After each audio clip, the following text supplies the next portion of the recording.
Boa noite a você que acolhe o programa Papo Aberto nesse momento. Que bom que você escolheu ficar com a TV Canção Nova nessa noite, viu? Queremos sempre levar programas de qualidade para dentro do seu lar. Como você encara a aposentadoria? Essa situação tem importância diferenciada para homens e mulheres? Quem vai nos explicar a visão de cada um para essa nova fase é a palestrante Esther Guimarães, que já está aqui do meu lado. E eu quero, em seu nome também, dar as boas-vindas. Seja muito bem-vinda aqui no nosso programa Papo Aberto, de uma maneira especial na TV Canção Nova, viu, Esther? Eu que agradeço o espaço e estamos aí para esclarecer pequenas dúvidas e levantar a autoestima de quem está com ela lá embaixo. Coisa importante, viu? Porque, pelo que eu vi, homens e mulheres encaram essa questão de aposentadoria de modo diferente. Estou certo? É isso mesmo? Encara sim. Para a mulher, ela tem uma visão assim, é um começo, sonhos que foram deixados para trás, ela tem a oportunidade. A aposentadoria, o pagamento da aposentadoria, eu vou começar fazendo uma crítica, posso? Pode, por favor. Eu acho um absurdo você trabalhar tantos anos e receber uma aposentadoria tão pequena. Né? Eu acho isso uma falta de respeito com o cidadão. Mas a mulher, ela sabe que ela se aposenta, aquele pagamento está na conta dela todo mês e ela pode correr atrás de sonhos que ela deixou no passado. Ela pode fazer um artesanato, uma aula de música, piano, ela se inventa. Pode né? viajar, Vai visitar quem entes quer. queridos que há muito tempo ela não via, gastar Não um pouquinho tem mais de tempo com os olha, netos. ela não tem mais que acordar na madrugada, né? Isso já é. Não tem mais compromisso, os filhos estão crescidos, a vida já aconteceu e agora ela vai viver ela, no singular. O homem não. O homem, desde os primórdios, ele provê o sustento, ele é provedor, ele traz o sustento. Imagina você diz para um homem, você vai se aposentar. Você está ferindo ele na dignidade dele. Ele não está se sentindo mais honrado porque ele não mais traz o sustento para casa, né? E aquela aposentadoria, aquele valor é tão imoral e ele não se sente digno dele. E a primeira coisa que acontece seja diretor, seja um faxineiro. A primeira coisa que acontece isso nos 60, 90, nos 90 os primeiros dias, as pessoas vão diminuindo a ligação. Aquele teu colega de trabalho que você falava todo dia, você não vai mais falar com ele todo dia. A sua importância profissional, ela acabou. O homem enxerga dessa forma, porque a sociedade impregnou isso nele. E acaba sendo, de certa forma, uma espécie de isolamento social também, né? Sim, isso leva à depressão, sim. Isso leva dependendo do caso, isso leva até a frequentar um hospital como se frequenta a casa de um filho. Né? Ele fica 3 dias em casa, 4 no hospital. Então, a depressão, ela te traz problemas cardíacos, vasculares. Se aquela pessoa era uma pessoa ativa, ela vai se entristecendo com o tempo e a sociedade finge que não vê.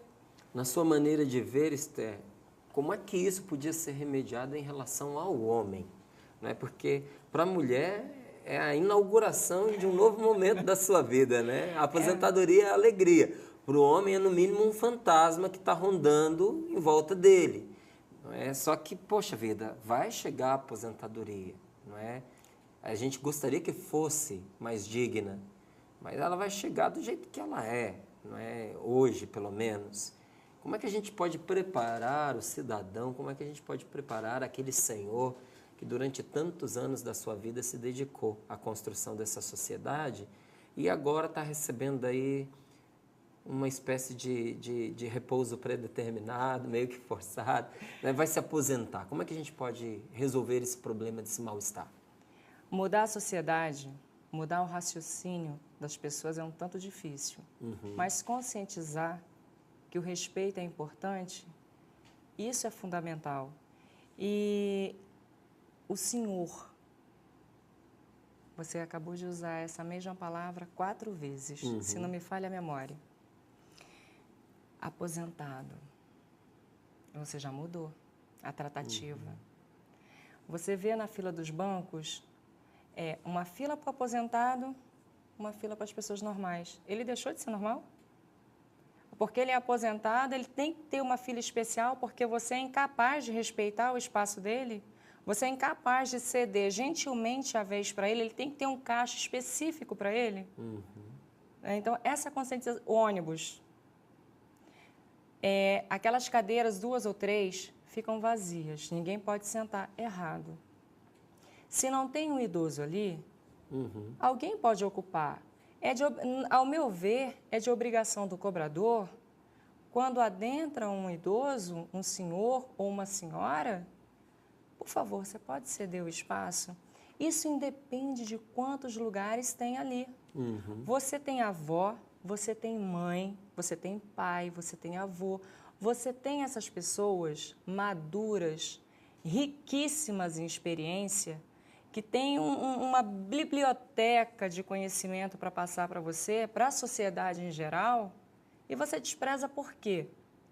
Se o governo, quando é nas eleições, ele diz assim, as crianças são o nosso futuro. Mentira! Como é que você vai fazer o futuro se você ignora o passado e pouco menos se importa com o presente? Presente aqui, você é um presente. Na minha vida hoje, você está sendo um presente, você está acontecendo agora. E construindo um futuro junto com você, independente da idade que a gente tem. Como é que eu vou construir um futuro com você se eu não tiver respeito? Daqui a não sei quanto tempo a gente pode se encontrar na rua, se não ficou um vínculo de respeito, qual vai ser a tratativa entre nós dois? Eu concordo com você, Esther. Eu acho que muitas coisas que hoje recebem o nome de direito são paliativos para a falta de educação que existe na nossa sociedade.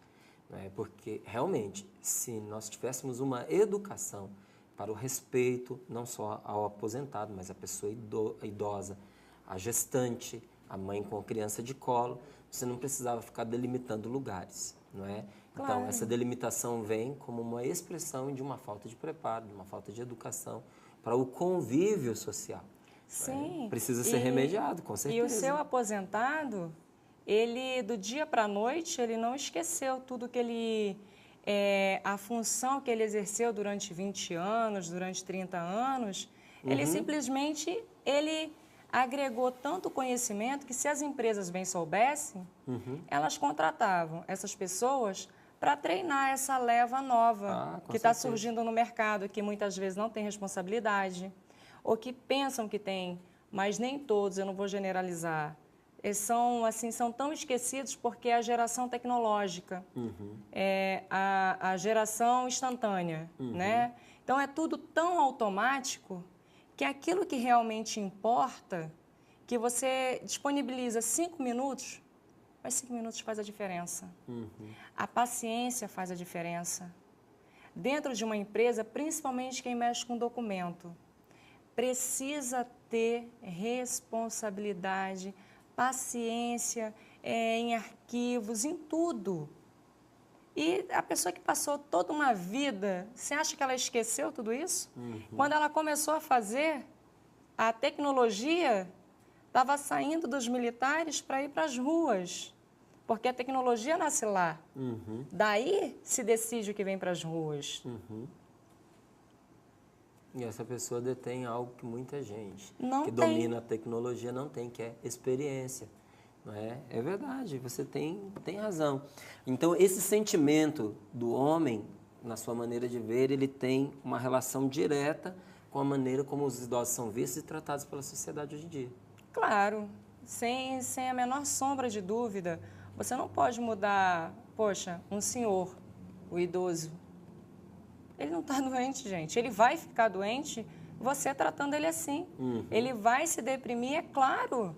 Você está encostando ele ali, você está dizendo que ele é aquele móvel que você não usa mais e você não olha mais. Respeite, dê atenção. É difícil? Muitas vezes demonstra um mau humor, uma intolerância, uma impaciência. Dá uma ocupação. O que ele está te dizendo é, eu sou útil, eu continuo aqui. E estou infeliz do jeito como estou sendo tratado. É um protesto. Ah, com certeza. É um protesto. Eu acho que ninguém quer ser tratado assim. Ninguém quer estar no ponto de ônibus. O motorista que hoje tem 30, hello, meu amigo, você vai ter 60. E já pensou você no ponto de ônibus, o rapaz que estiver ocupando o seu lugar fizer com você aquilo que você está fazendo hoje? Esse é o futuro. Essa é a educação que, sem perceber, vai se passando de geração em geração. A cultura do nosso país, infelizmente, é uma cultura, como é que eu posso dizer para você? É uma cultura sem identidade. Ela precisa copiar. Né? Você vai viajando de estado em estado, você vai observando. Eu observo muito, observo bastante aeroporto. Nossa, eu tenho cada história de aeroporto, rodoviária, bancos. Poxa, a pessoa que eu via que era cheia de vida, de repente está murcha, igual um pêssego ali, desidratado. Pode. Gente, a sociedade ela não pede muito. O meu respeito termina quando o seu começa. E o seu termina quando o meu começa. Essa deveria ser a preocupação dos políticos, a preocupação das escolas públicas e particulares, dos pais. Porque os primeiros educadores de uma criança são os pais. É dentro de casa. São esses valores. Se o filho, geralmente, ele não segue os conselhos do pai. Ele reflete o espelho dos pais. Segue o exemplo, né? Toda regra tem a sua exceção. Tá? Isso não é uma coisa 100%. Mas a grande maioria segue sim.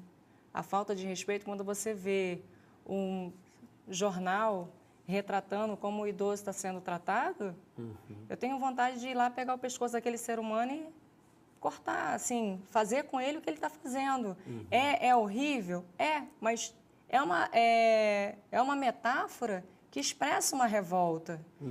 Da mesma forma que tem idoso que se protege, né? Tem pessoas que elas se protegem, elas usam isso como uma bengala para agredir o outro. Então, é aquilo que eu te falei, respeito mútuo é bom e todo mundo gosta.